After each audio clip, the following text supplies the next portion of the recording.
They were the elite, the SAS of medieval knights in armor. They thought they were invincible.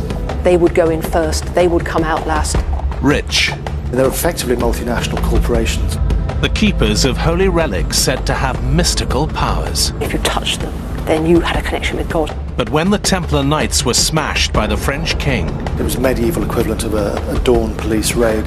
Their legendary treasure disappeared. They found nothing.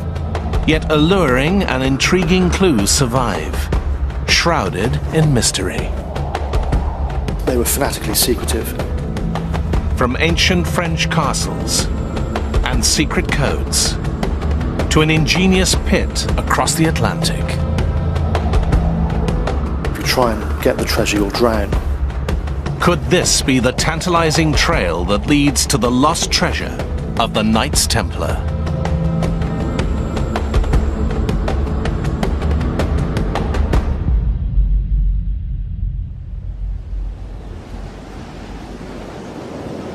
Turn back the eternal tide of time by almost 1,000 years, and an enduring legend begins. A legend forged on the long and dangerous pilgrim route from Western Europe to the Holy Land and the hallowed city of Jerusalem. Travelers risked violence and even death at the hands of bandits who preyed on pilgrims around sacred Christian sites like the Sea of Galilee. A Russian monk who visited the region described the danger in 1106. This place is very dreadful and dangerous. Many tall palm trees stand about the town like a dense forest. This place is terrible and difficult of access, for here live fierce pagan Saracens who attack travellers at the fords. Travel along the roads was very dangerous because any lord who owned land by the side of the road reckoned it was his right to take toll off anyone that passed. Protection money, if you like. Some groups decided not to pay and fought. So notoriously certain pilgrim groups didn't get to Jerusalem because they were either cut to pieces or taken prisoner. Amid the turbulent times of the early Crusades, a small group of devout French knights appeared in Jerusalem, willing to dedicate their lives to Christ. The country needed fighters, not just men that prayed. And so, the later accounts say, they went to the Patriarch of Jerusalem, the head of the church in Jerusalem, and said, we want to do something to help Christendom, we are knights. And he said, for your sins, I order you to protect the pilgrim roads. These were highly trained fighters. The knights were at the top of the medieval military machine. They were the medieval equivalent of a tank, a fully armed knight on a horse, which was also armoured. It was pretty formidable, so it could have only taken one or two knights to protect a road and keep it fairly safe. They became known as the Knights Templar after basing themselves on part of Jerusalem's historic Temple Mount. Apparently the Templars asked to be based in the Al-Aqsa Mosque, which they referred to as the Temple of Solomon. They believed that it went back to the reign of King Solomon, that great wise king of ancient Israel. The Temple of Solomon had been destroyed by the Romans in 70 AD during the Jewish uprising. So nothing was left, but it was an area steeped in mythology.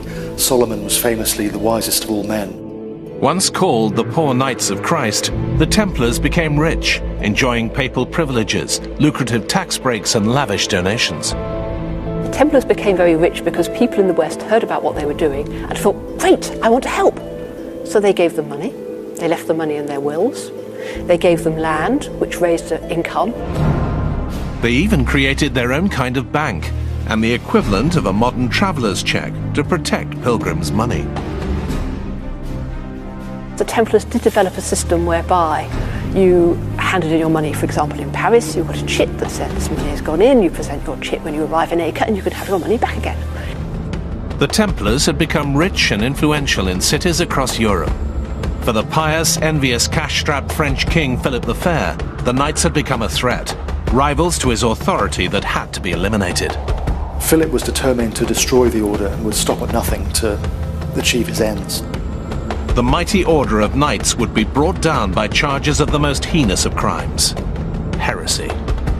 He had installed spies in the order. He got people to join the order, and they were reporting back to Philip saying strange things are going on. A month before the arrests, secret instructions were sent out to the king's officials, the baillie and the seneschals in the various parts of France, and they were instructed the Templars were to be arrested at dawn on Friday the 13th of October, and nothing was to be said about this beforehand. So it was a dawn swoop. The medieval equivalent of a dawn police raid. It was a very slick operation that was carried out seemingly without any warning. Almost all the Templars in France were arrested. Oh yes, psychology is not a modern invention. It was well known in the Middle Ages that if you want to catch somebody off guard, dawn when they're still in bed is the best time to get them. And the Templars were arrested on this Friday the 13th, something which shocked people, as they were a very powerful and established group, and there were literally hundreds of those centres. And this event was so shocking that to this day, the idea of Friday the 13th in France is synonymous with bad luck. Thrown into prison and tortured, many confessed to shocking crimes of heresy. Philip the Fair, he was very clever with his spin doctors. He got them to confess, under torture of course, that they denied Christ and spat on the cross. The charges of heresy were stitched up. These were standard charges brought against other people that the King of France wanted to get rid of and get their money. The Pope was also threatened by the French king's inquisitors and was forced to dissolve the Order of the Templar Knights in 1312. Several years later, after languishing in prison, the Templars' elderly Grand Master Jacques de Molay was burnt to death as a heretic. He suddenly showed a huge amount of resolve. He's also said by some chroniclers to have called the Pope and King Philip to meet him before God within the year to account for their actions. This has become known as the curse of Jacques de Molay. And it came true, apparently. The Pope died on the 20th of April, just a month later, of a stomach complaint. And Philip himself died before the end of that year. He died in November 1314 in a hunting accident. He was a fanatical huntsman, and at this time he didn't come back from the hunt. The place where Jacques de Molay was burnt alive, together with one of his companions, can still be seen in Paris today. Two tomb-shaped portals mark the spot where the life of the last Grand Master was extinguished.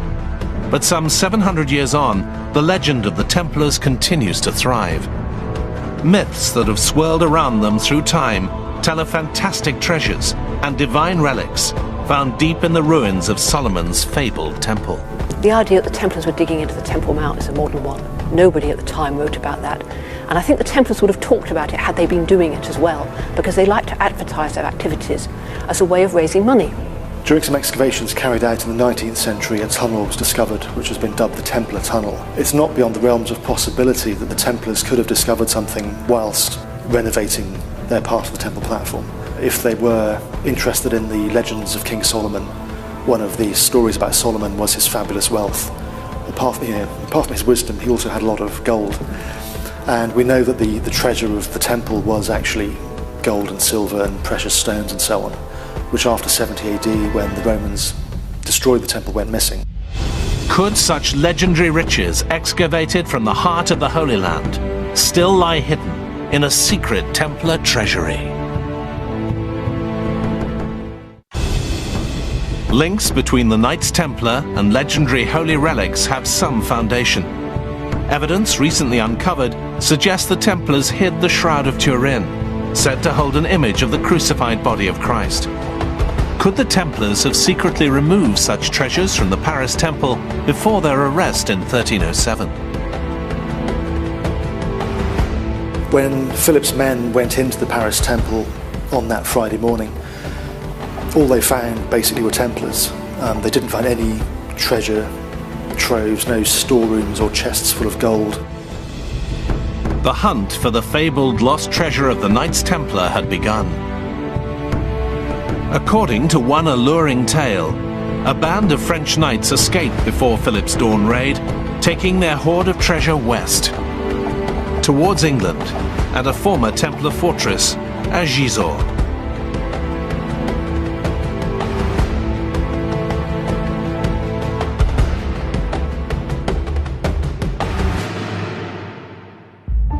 Perched on a huge mound, or motte, it was here that some Templars found themselves imprisoned in their own tower.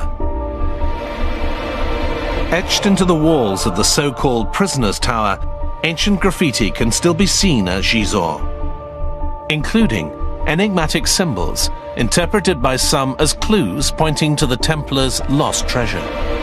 A chariot, which may have been used to transport riches and biblical relics, and mysterious figures of what appear to be North American Indians.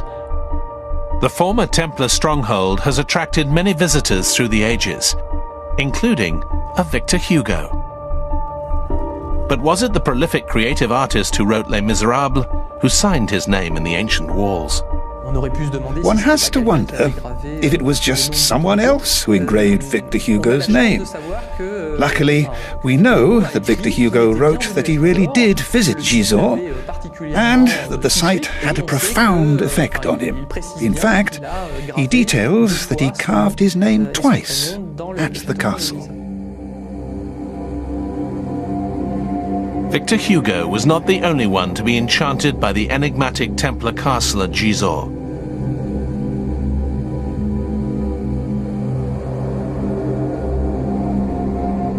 A caretaker, Roger Lemoine, moved into the fortress in 1929. He sparked a sensation and a frantic hunt for the legendary lost treasure.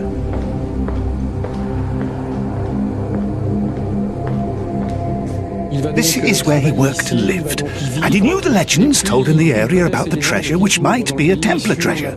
Clearly he was impressed, so impressed that he started to search. Imagine being in his place. The end of the day comes, the castle is closed, and he is alone. So he starts digging, and he will do whatever he needs to do, taking his time. He even asked for permission from the town hall to excavate, and the town hall told him, yes, go on, excavate. If you find something, then we'll cross that bridge when we come to it. So he pushes ahead. The Germans come and seize the castle. He's very worried, but in spite of everything, he carries on. It becomes his obsession. He keeps going and searching. He carries on searching. The war ends, and the Germans leave, and he keeps going. He keeps searching. And one day he is digging above us here in the dungeon. He digs an amazing pit, and there he finds something. Roger Lemoine claimed to have found an underground chapel crammed with vast riches. In lurid detail, he described an elaborate vault with 19 stone sarcophagi, each 2 meters long, and 30 chests full of precious metal, none other than the Templars' lost treasure. He alerted the local authorities, but when a town committee investigated the dig, all they saw was a hole in the ground.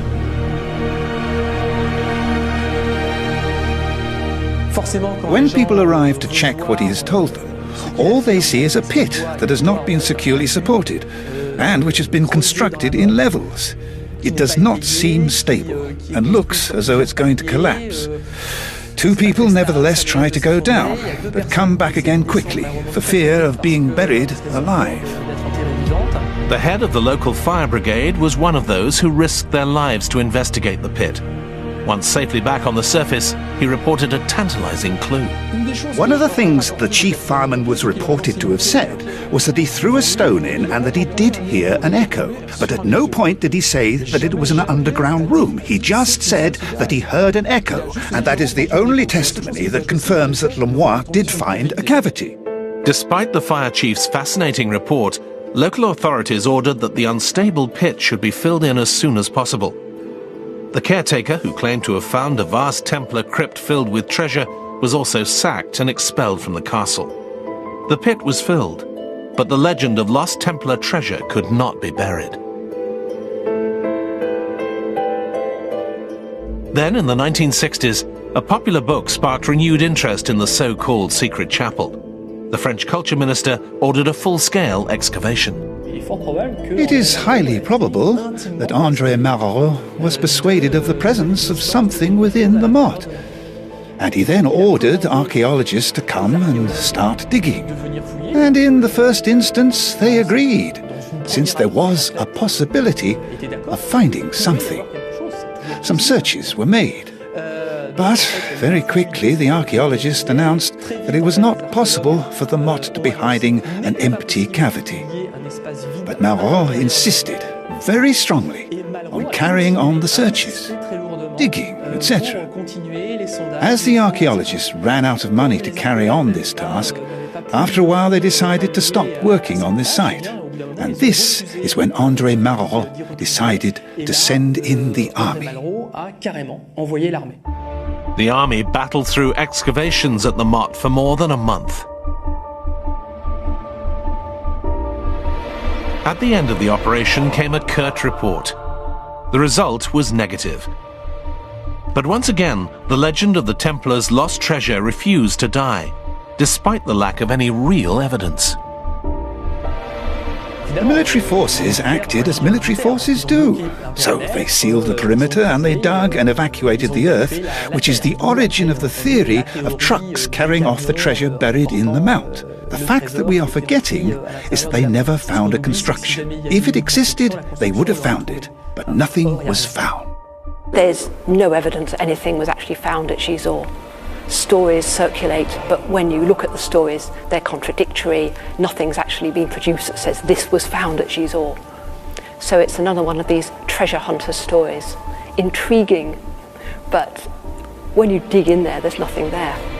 But why would the discredited caretaker Roger Lemoyne invent such a lurid story of a secret Templar chapel? One person who knew the caretaker suggests he was acting on real information, meaning that somewhere, somehow, a hidden Templar treasury may well be waiting to be found. Roger Lemoyne never entered this room. He never found it. However, he knew of an exact description of the room, or he may have had a plan of it. And Roger Lemoyne, crafty as he was, adopted the following tactic. He dug, obviously, but he didn't find anything, at least not the chapel. He decided to gain maximum publicity, knowing that if the chapel was found, he would be granted a share of the discovery. Despite lack of evidence, it's part of a wider story that seems to captive pillar on the world. Tale of the Knights was being purged with a hoard of treasure. If it wasn't buried at Gisors, perhaps clues, or even the treasure itself, lies beyond France, across the Channel in Britain.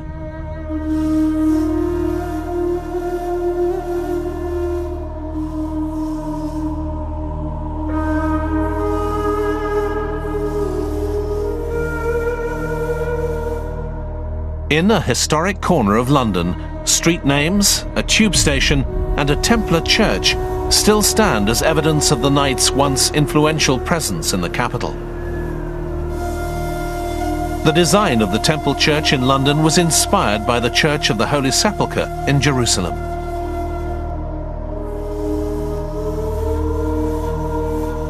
Inside lies real historical treasure, stone effigies of Templar knights and other relics of the past.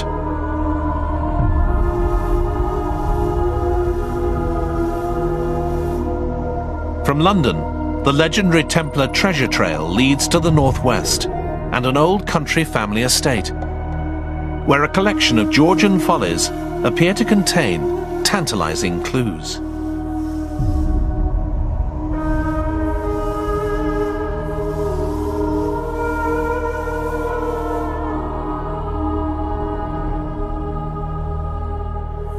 The house and gardens at Shugborough Hall were built and landscaped by the rich and influential Anson family.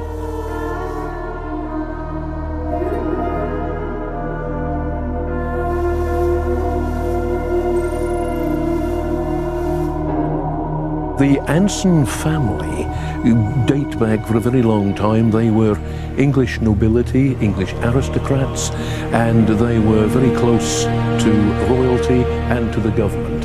I would use the word influential.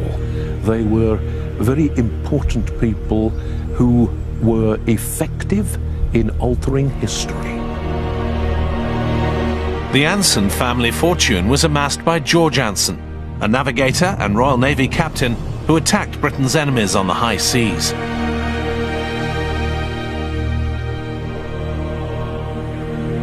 His capture of a Spanish galleon and its phenomenal treasure made the Anson family especially rich.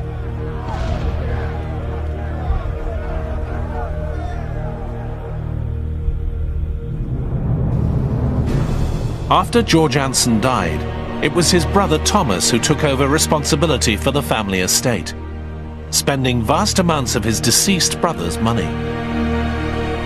The monuments at Shugborough were built on the back of this Spanish silver that was captured, the Spanish treasure.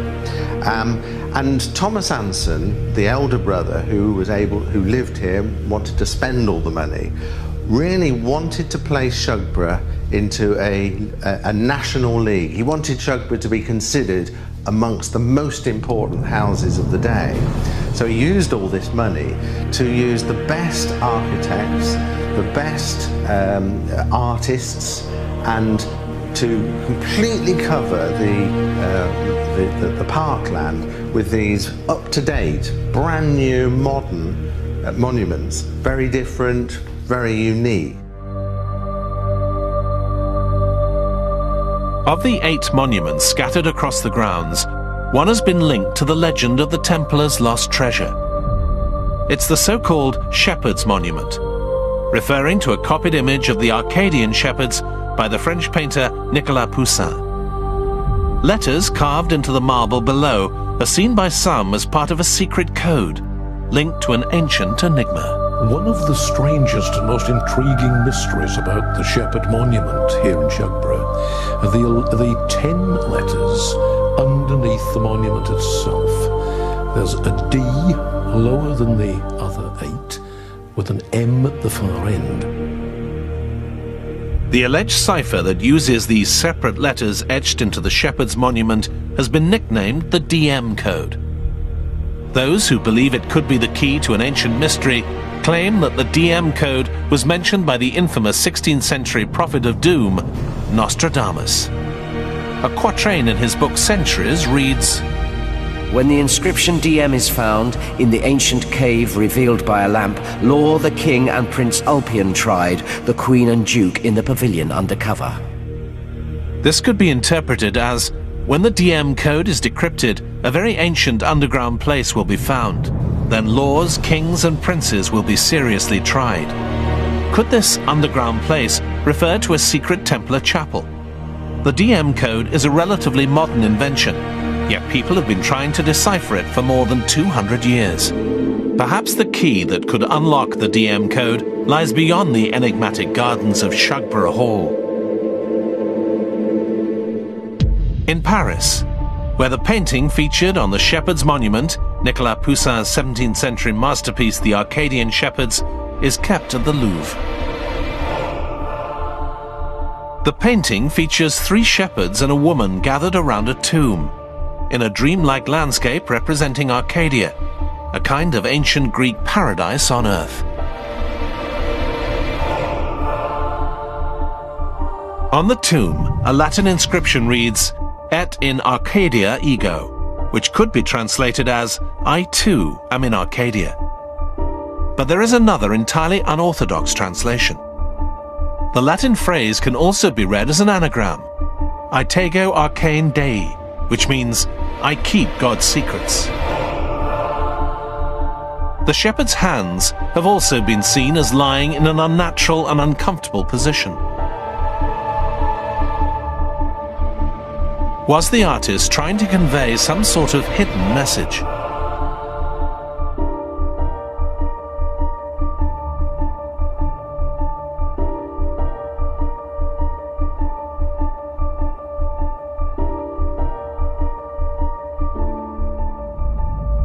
Nicolas Poussin was commissioned to paint the Arcadian shepherds for an influential cardinal who would eventually become pope.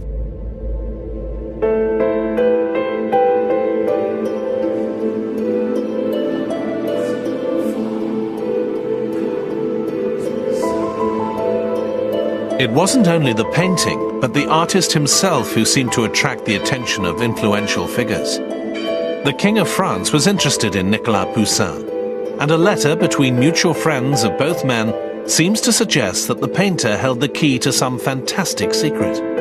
Part of that letter reads, "He and I have planned certain things about which I will be able to fill you in shortly. Things that, because of Monsieur Poussin, will give you advantages that kings would find it difficult to extract from him, and perhaps after him nobody will rediscover for centuries to come.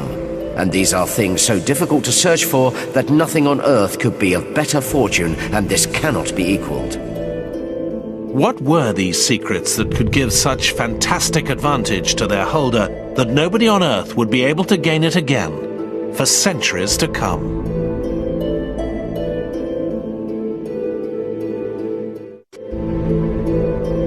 Legends of treasure hidden by the mystical Knights Templar and an apparent trail of clues left in ancient monuments and paintings leads to a historic church in the Eternal City, Rome.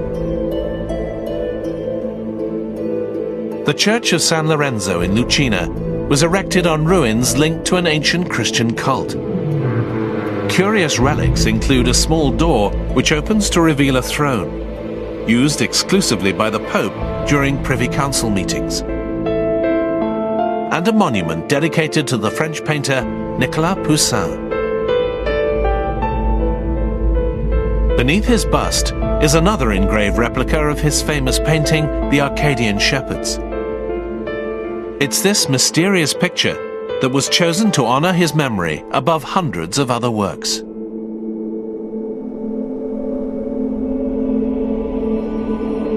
A fellow countryman, the novelist Chateaubriand, had the monument erected in 1832. It features a Latin verse that pays homage to Poussin, but it also seems to suggest that his paintings hold some sort of clue. Hold back your pious tears. Poussin lives in this tomb. He had given his life without knowing how to die. He keeps quiet in here, but if you want to hear him speak, it's surprising how he lives and talks in his paintings. If Poussin held some kind of magnificent secret, perhaps the solution can be found in his paintings. The Arcadian Shepherds has attracted the interest of influential people over the centuries, including King Louis XV, and hundreds of years ago, it was this very painting that the great navigator George Anson had engraved on the mysterious Shepherd's monument at Shugborough Hall. But this carved replica is not the same. A finger that originally pointed to the letter N is missing. The carved image has also been inverted, with the addition of a pyramid on top of the tomb. What does it all mean? There are many theories and interpretations, and some of these lead back to that mysterious and secretive order of holy knights, the Templars.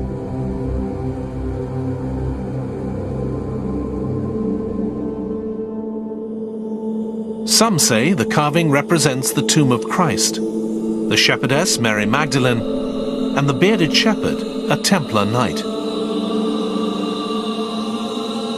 Letters are also said to be hidden in the carved image. Letters that point to a compelling tale of knights crossing the Atlantic centuries before Columbus discovered the Americas.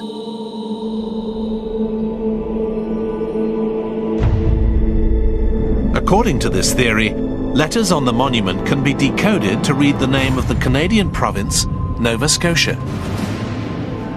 Amazingly, one of the words that appears in the carving of Poussin's painting refers to exactly the same part of the world. By taking out the R in Arcadia, as suggested by the shepherd's thumb, the word Acadia appears. This is the old French name for Nova Scotia.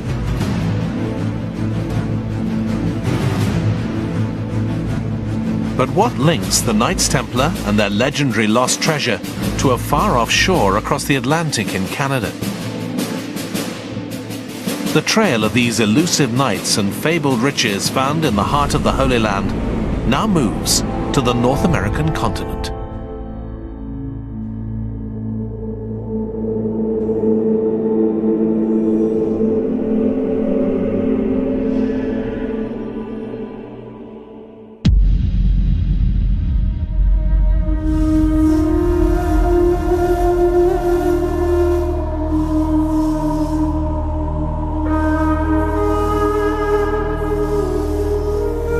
Here, evidence of secret societies linked to the Templars can be traced back to the earliest recorded settlements on Canada's east coast. The French colony was governed by Isaac de Razilly, a great knight in the Hospitalier Order of St. John of Jerusalem, which inherited some of the Templars' worldly goods.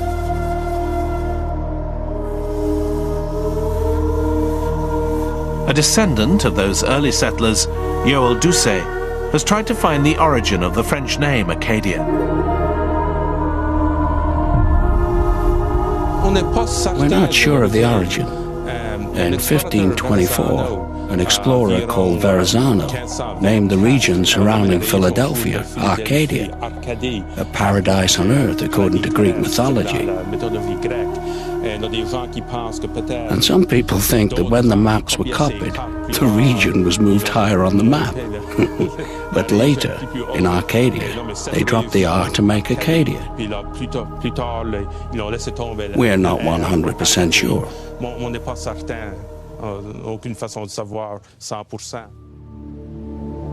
According to another theory, the name Acadia comes from the indigenous Micmac Indians. Like other native people on the North American continent, their legends pass down through generations. They tell of white-skinned people who came from the ocean well before Columbus. Intriguingly, some Micmac Indian art resembles the Red Templar cross on a white background. But there's no evidence they made it to North America, a long way from their original mission in Jerusalem. Templars escaping to America is a great fantasy, isn't it? What would be the point in taking treasure to Nova Scotia when the whole point of the order was to protect Jerusalem? Yet in Nova Scotia, the appropriately named Gold River leads to more glittering conjecture and legends of hidden Templar treasure. The river flows into Mahoney Bay, where one of a dozen islands hides a real mystery which remains unsolved to this day. The Oak Island treasure pit legend began in 1795. A local man, Daniel McGuinnans, apparently stumbled on a small glade amid the oak trees. He saw the faint outline of a small depression, as if something was buried there. Believing he may have stumbled across a hoard of pirate treasure, he went back to get tools and 2 friends to help him. Local tourism director Danny Henniger describes what happened next. They started digging in this depression, fully expecting to find pirate gold. They dug down about 2 feet and struck something hard in the hole with their shovels. And of course, they were expecting to find a treasure chest, and as they uncovered this object in the hole, they discovered that the 13-foot in diameter depression was actually opening up into a 13-foot in diameter shaft. And the hard thing that they struck in the hole was actually a layer of flagstones that was covering the mouth of the shaft that had been refilled. So they continued digging, taking those rocks out, and expecting, of course, any moment to find treasure. Some 3 meters down, there was no treasure, but a kind of wooden platform. They removed it and kept digging, only to find another wooden platform 9 meters beneath the surface. And at that time, of course, they felt that they were in over their heads, excuse the pun, but they decided then to try and get help from mainlanders, and they couldn't get any help. People were actually scared of Oak Island because it's always had a superstitious character about it, and of course at that time in 1795, people didn't have the time really to pursue a treasure hunt, and a lot of people thought these 3 young men were quite crazy, actually. New excavations began several years later in 1803. Around every 3 meters, the treasure hunters hit a platform of wooden beams. Heart-shaped stones, fragments of coal, and coconut fibers were also found. Then, some 28 meters down, they hit a mysterious stone. The stories tell us that the digging was easy, and we interpret that as meaning that there weren't a lot of large stones to be removed, and the earth was easily removed, obviously, because they've been refilled again. So at the 93-foot level, they found the stone that later became known as the Warning Stone or the Inscribed Stone. And when they rolled the stone over, they found that there's characters etched into the face of the stone, such as none of them could interpret. It wasn't a known language, at least to anybody there at the time. And they took the stone and pitched it to one side and continued digging in the bottom of this pit. The purpose of the so-called Warning Stone became clear. It appeared to mark a boundary. Digging beyond it, workers found themselves engulfed by water flooding into the pit. The next day or so, when they came back to finish off this dig, they discovered there was 60 feet of water laying in this pit, and they tried to bail it out and they couldn't. They tried bailing it with buckets. They didn't have pumps at that time, at least not on Oak Island to use, and their spirits were crushed and they basically left Oak Island. The flooded pit remained inaccessible for more than 40 years. The infamous Warning Stone disappeared. By the 1900s, the pit attracted hordes of treasure hunters, eager to try their luck at defeating the flood defenses that seemed to protect whatever was buried there. They included a certain Franklin D. Roosevelt, future President of the United States.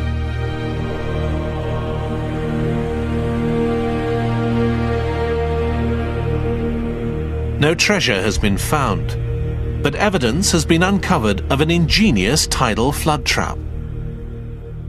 One of the most vexing and damning problems trying to secure the treasure or solve the mystery of Oak Island has been the water that has appeared deep underground in Oak Island.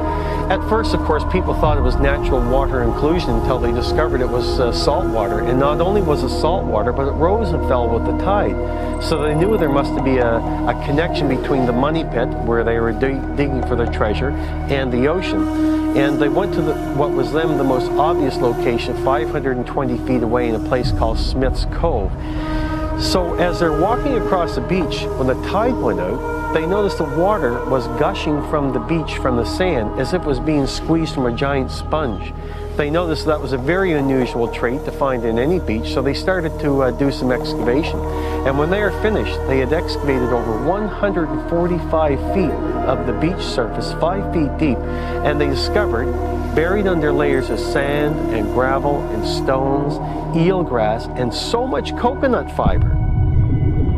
The artificial beach concealed an elaborate network of channels. They ended in a kind of storm drain linked to the so-called treasure pit.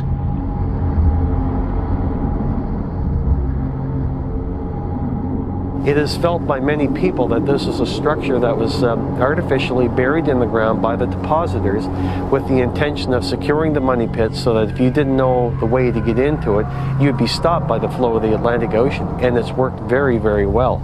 And it's even suspected that there's more than one flood tunnel. In fact, it's known by treasure hunters that there may be 2 of these flood tunnels. Who could have devised and built an artificial beach, irrigation tunnels, and a multi-platform pit at least 30 meters deep?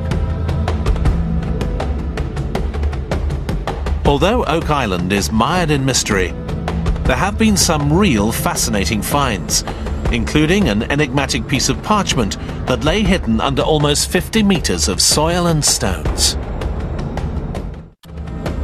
Legends of lost treasure lead to this mysterious Canadian island, where an ancient parchment fragment could hold the clue to a secret burial pit. This piece of parchment actually exists to this day, but it was studied by experts at Harvard University and was declared to be a piece of sheepskin parchment upon which there's writing in India ink done with a quill pen. Other artifacts that have been found in Oak Island have been Spanish-style scissors that were found under the beach in Smith's Cove, a heart-shaped stone that was found in the same area, and during some deep drilling exercises on Oak Island back in the 1970s or late 60s, they actually brought out of the ground pieces of chain, pieces of drawn wire, and metal that was so brittle that when it was exposed to air, or was so old that it was exposed to air, it turned brittle and oxidized immediately. There's conflicting evidence as to the age of materials found in the pit. Timber has been dated to the year 1575, to an accuracy of plus or minus 85 years. but coconut fibers recovered at the same site were found to be much older. There's a lot of skeptical analysis about Oak Island, but one of the things the skeptics cannot explain away is the coconut fiber that has been found on Oak Island and can actually be found on Oak Island still if you know where to dig. Some of this coconut fiber has actually been analyzed and is found to have been from the 7th century or perhaps the 6th century. Now, I don't know what the accuracy level is of the carbon dating that was done, but nonetheless, that's the information we have to work with. Coconut palms are not native to Nova Scotia. Someone must have brought the fibers there. Some believe the Oak Island pit bears all the hallmarks of the legendary Knights Templar, or their descendants: engineering skill, military discipline and secrecy. But for one scholar, other equally fascinating scenarios are more probable. If you're looking for people digging tidal pits off Nova Scotia, well, there were all those Vikings who'd settled in Greenland. Couldn't it be them who were doing it? There was still a Viking settlement in Greenland until the late 15th century, and then they disappeared. Where did they go? Nobody knows. Something mysterious is discovered, like a pit or a cave with mysterious markings, and then people automatically think, oh, it's got to be the Templars. The most interesting theories to me center around the Templar Knights. I find those theories very interesting, although it is kind of tentative. The Templars had ships based at La Rochelle on the northwest coast of France before they were attacked by the ruthless King Philip in 1307. We know that some boats left La Rochelle. What was on them we just don't know at all, and those boats vanished. They would have had to have gone somewhere that was beyond the reach of the church and Philip. The places that would have been